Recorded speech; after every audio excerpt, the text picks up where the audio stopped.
اعوذ باللہ من الشیطان الرجیم بسم اللہ الرحمن الرحیم۔ سورہ طٰہٰ کی چند آیتیں پڑھ رہا ہوں۔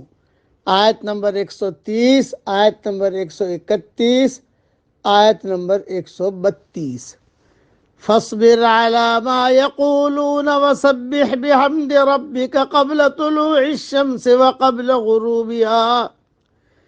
پس ان کی باتوں پر صبر کر اور اپنے پروردگار کی تسبیح بیان کیجئے اور تعریف بیان کیجئے سورج نکلنے سے پہلے اور اس کے ڈوبنے سے پہلے۔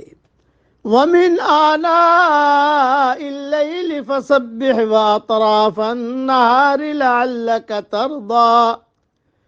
رات کے مختلف وقتوں میں بھی اور دن کے حصوں میں بھی تسبیح بیان کیجئے، بہت ممکن ہے کہ تو راضی ہو جائے۔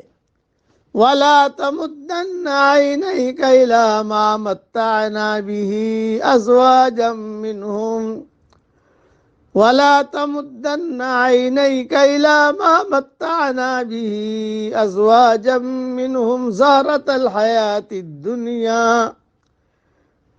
اور اپنی نگاہیں ہرگز ان چیزوں کی طرف نہ دوڑانا جو ہم نے ان میں سے مختلف لوگوں کو آرائش دنیا کی دے رکھی ہے، تاکہ انہیں ہم آزما لیں۔ آگے اللہ فرماتے ہیں لِنَفْتِنَهُمْ فِيهِ، تاکہ انہیں اس میں آزما لیں۔ وَرِزْقُ رَبِّكَ خَيْرٌ وَأَبْقَىٰ، تیرے رب کا دیا ہوا ہی بہت بہتر اور بہت باقی رہنے والا ہے۔ جو اللہ نے دیا ہے بہت بہتر ہے۔ وَأْمُرْ أَهْلَكَ بِالصَّلَاةِ وَاصْطَبِرْ عَلَيْهَا، اپنے گھرانے کے لوگوں پر نماز کی تاکید رکھ اور خود بھی اس پر جمع رہ۔ لَا نَسْأَلُكَ رِزْقًا، ہم تجھ سے روزی نہیں مانگتے۔ نَحْنُ نَرْزُقُكَ، بلکہ ہم خود تجھے روزی دیتے ہیں۔ وَالْعَاقِبَةُ لِلتَّقْوَىٰ، آخر میں بول بالا پرہیزگاری ہی کا ہوگا۔ مختصر تشریح کر دیتا ہوں ان آیات کی۔ یہاں تسبیح اور نماز کی جو تلقین کی گئی ہے وہ مکی دور کے انتہائی سخت حالات میں کی گئی ہے۔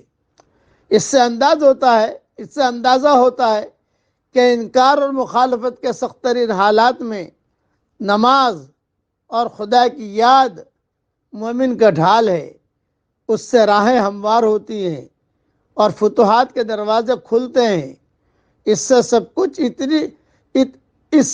کچھ اتنی بڑی مقدار میں مل جاتا ہے کہ آدمی اس کو پا کر راضی ہو جائے۔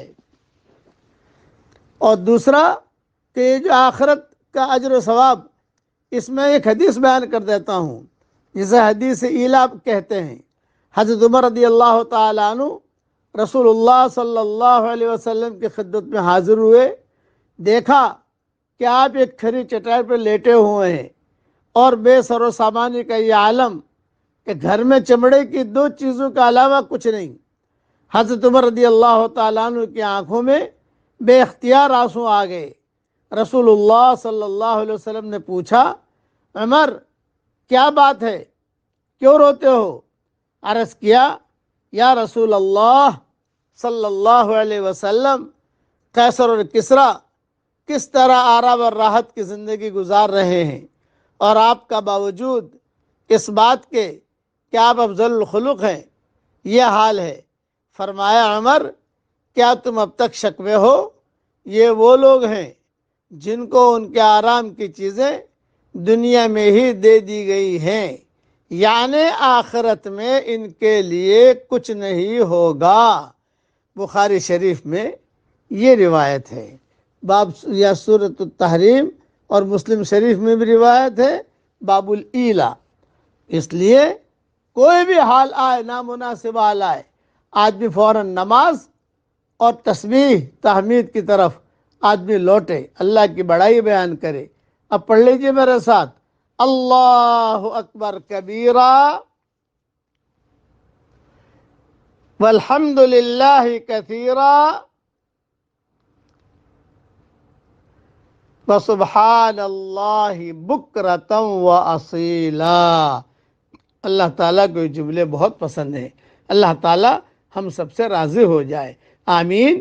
وآخر دعوانا ان الحمد للہ رب العالمین۔